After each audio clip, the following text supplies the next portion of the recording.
તપાસમાં અત્યાર સુધીમાં કંઈ જ વાંધાજનક નથી મળ્યું। અમદાવાદની 9 થી વધુ જેટલી સ્કૂલોને બોમ્બથી ઉડાવી દેવાની ધમકી મળી હતી અને અત્યાર સુધીની પોલીસ તપાસમાં કંઈ જ વાંધાજનક નથી મળ્યું। મહત્વનું છે કે મતદાનના આગલા દિવસે જ અમદાવાદની આ સ્કૂલોને મેલથી બોમ્બથી ઉડાવી દેવાની ધમકી મળી હતી અને ત્યારબાદ તપાસનો ધમધમાટ પણ ચાલ્યો। જો કે અત્યાર સુધીની તપાસમાં BDDSને કશું જ વાંધાજનક નથી મળ્યું। પૂર્વ અને પશ્ચિમ વિસ્તારની શાળાઓને મળ્યો હતો ધમકીભર્યો ઈમેલ। રશિયન મેલ આઈડીથી ધમકીભર્યો મેલ મળ્યો હતો। ખૂબ જ યોગ્ય રીતે અહીંયા ચાલી રહી છે, જેથી કોઈ પણ પ્રકારની ચિંતાજનક બાબત ધ્યાને આવેલ નથી। મતદારો આશ્વસ્ત રહે એની માટે તમે શું કહેશો? કારણ કે મતદારોમાં પણ એક ભયનો માહોલ જે છે તે જોવા મળશે। મતદારોમાં કોઈ પણ પ્રકારનો ભયનો માહોલ હોવો ન જોઈએ, કારણ કે ફક્ત ને ફક્ત આ એક અફવા લાગે છે અને આમાં મતદારોએ કોઈ પણ પ્રકારની ચિંતા કરવાની જરૂર નથી। જે પણ સ્કૂલોમાં મેસેજ આવ્યા છે તે તમામ શાળાઓની સઘન ચકાસણી કરી લેવામાં આવી છે અને કોઈ પણ શાળામાં કોઈ પણ પ્રકારની ચિંતાજનક બાબત ધ્યાને આવેલ નથી, જેથી મતદારોએ બિલકુલ આશ્વસ્ત રહી અને બિનઅચૂક વોટિંગ કરવું જ જોઈએ। તો મતદારો અચૂક વોટિંગ કરવું જોઈએ તે પ્રકારની વાત કરી રહ્યા છે। જે સ્કૂલ સંચાલક છે તેમને આ પ્રકારનો ઈમેલ મળ્યો છે, ઈમેલ દર્શાવી રહ્યા છે અને તેમની સાથે વાત કરીશું। કેટલા વાગે તમને ઈમેલ મળ્યો હતો? ઈમેલ મળ્યા બાદ તમે કેવા પ્રકારની કામગીરી હાથ ધરી? અમને સવારે 5:42 5:42 ઈમેલ સર્વર ઉપરથી અમને આવ્યો। અમે લોકો 9 વાગે આવ્યા। તરત અમે પોલીસ ડિપાર્ટમેન્ટને આઈબીને જાણ કરી, અમારા એજ્યુકેશન ડિપાર્ટમેન્ટને જાણ કરી। એ લોકો તાત્કાલિક એમનો ડોગ સ્ક્વોડ અને બોમ્બ સ્ક્વોડને લઈને હાજર થઈ ગયા છે।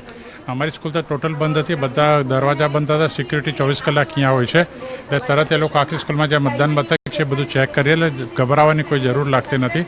જસ્ટ અફવા લાગે છે। અમદાવાદની 12 સ્કૂલોને આ રીતના આવેલું છે, જેથી કરીને એ લોકો તપાસ કરે છે। બહુ સરસ સઘન કામગીરી ચાલી રહી છે। એજ્યુકેશન ડિપાર્ટમેન્ટનો બી સપોર્ટ છે, ડીઓ મેમ પણ અહીંયા હાજર થઈ ગયા છે। એ બધું ચેકિંગ ચાલુ છે, કોઈ ગભરાવાની જરૂર લાગતી નથી। અમારા જે પ્યુન્સ છે, હાઉસકીપિંગવાળા છે, એ પણ પોતાની રીતે બધું જ ચેક કરી રહ્યા છે। તો સમગ્ર શાળાઓમાં ચેકિંગ જે છે તે કરવામાં આવી રહ્યું છે।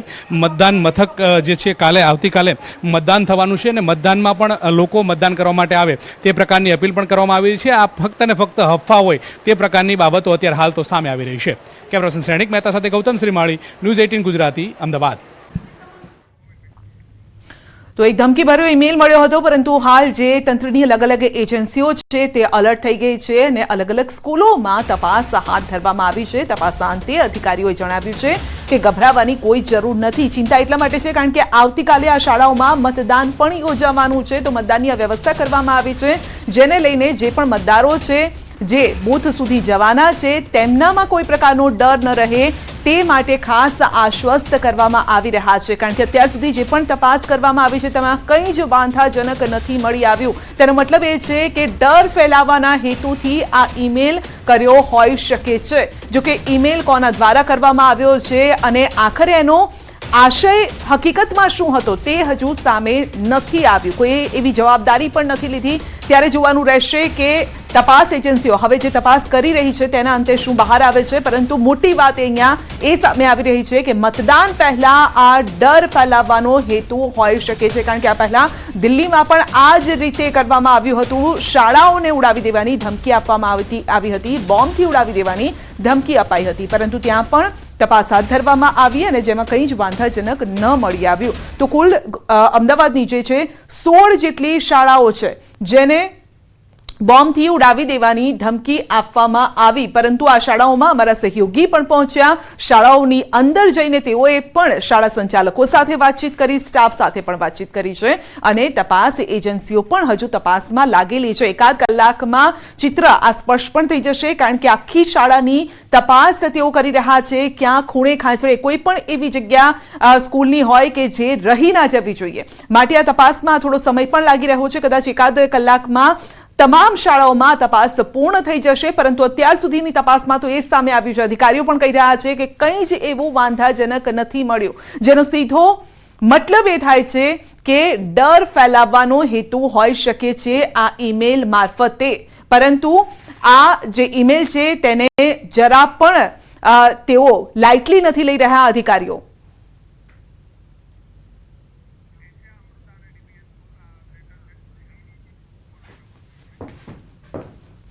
તો જે ઈમેલ મોકલવામાં આવ્યો છે તેમાં શું લખવામાં આવ્યું છે આપ જોઈ શકો છો. અમે સ્ક્રીન ઉપર બતાવી રહ્યા છે. Asia school, Amrita school, DPS school, આ તમામ શાળાઓમાં ઈમેલ મારફતે ધમકી આપવામાં આવી છે. પરંતુ તમામ શાળાઓમાં ડોગ સ્ક્વોડ, બોમ્બ સ્ક્વોડ સહિતની જે તપાસ એજન્સીઓ છે તે પહોંચી હતી અને તેઓ પણ તપાસ કરી રહ્યા હતા અલગ અલગ શાળાઓમાં, અને હજુ પણ આ ચેકિંગ હાથ ધરવામાં આવ્યું છે. કારણ કે આ શાળાઓમાં આપણે જોઈએ છીએ જ્યારે મતદાન નો દિવસ છે આવતીકાલે, અને જ્યારે મતદાન કરવા જશે લોકો ત્યારે શાળાઓમાં મતદાન મથકો ઊભા કરવામાં આવ્યા છે.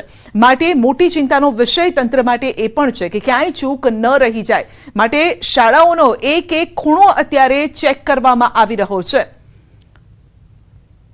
તો ઈમેલ જે છે એ પણ અમે આપને બતાવી રહ્યા છે કે જેમાં લખવામાં આવ્યું છે કે બોમ્બથી ઉડાવી દેવામાં આવશે શાળાને.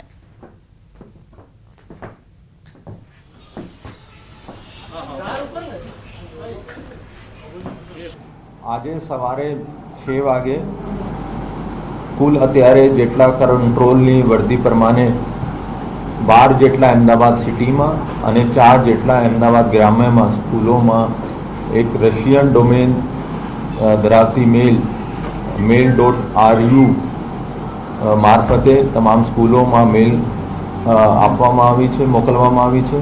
અને મેલમાં એક ધમકી આપવામાં આવી છે કે સ્કૂલમાં બમ ધડાકો થશે. અત્યાર સુધી 16માંથી 14 સ્કૂલની BDDS ચેકિંગ અને ડોગ સ્ક્વોડ મારફતે અને સાયબરની ટીમ પણ એનો એનાલિસિસ કરી ચૂકી છે. અને કોઈપણ સ્કૂલમાં 14 સ્કૂલમાં કોઈપણ શંકાસ્પદ વસ્તુ મળી નથી, જેનાથી ફલિત થાય છે કે આ હોક્સ કોલ છે. તો આખરે જે લેટર છે, લેટરમાં શું લખવામાં આવ્યું છે આપને અમે એ પણ જણાવીએ. તો આપ જોઈ શકો છો કે આ લેટર છે જે શાળાને મોકલવામાં આવ્યો છે, અને જેમાં પહેલી જ લાઈન જે છે, જે પહેલી લાઈન લખવામાં આવી છે એ જ ચિંતા ઉપજાવે તેવી છે.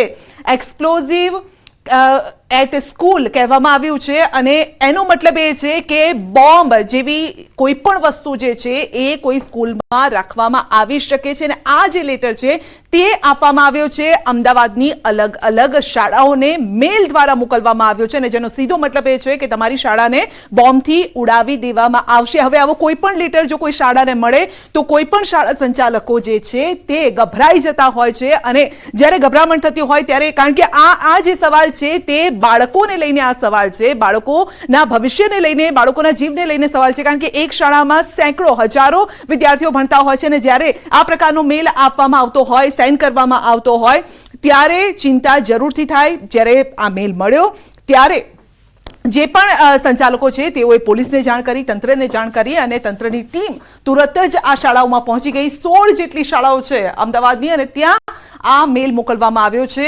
શાળા સંચાલકો પણ હવે થોડા આશ્વસ્ત એટલા માટે દેખાઈ રહ્યા છે કારણ કે કોઈ પણ એવી વાંધાજનક વસ્તુ નથી મળી આવી. ટીચર્સ અને સ્ટુડન્ટ્સનો પણ વિનંતી કરું છું, એવા આ 1 મહિનો દિલ્હીમાં પણ સેમ ટાઈપનો 150 સ્કૂલોમાં મેલ મોકલવામાં આવેલ હતી, એમાં પણ कुछ નીકળ્યો નથી. અને આ પણ એક હોક્સ કોલ છે. ચિંતા નહીં કરવાની કોઈ જરૂરત નથી, ગભરાવાનું અને ડરવાનું પણ જરૂરત નથી. ઓલમોસ્ટ કન્ટેન્ટ છે.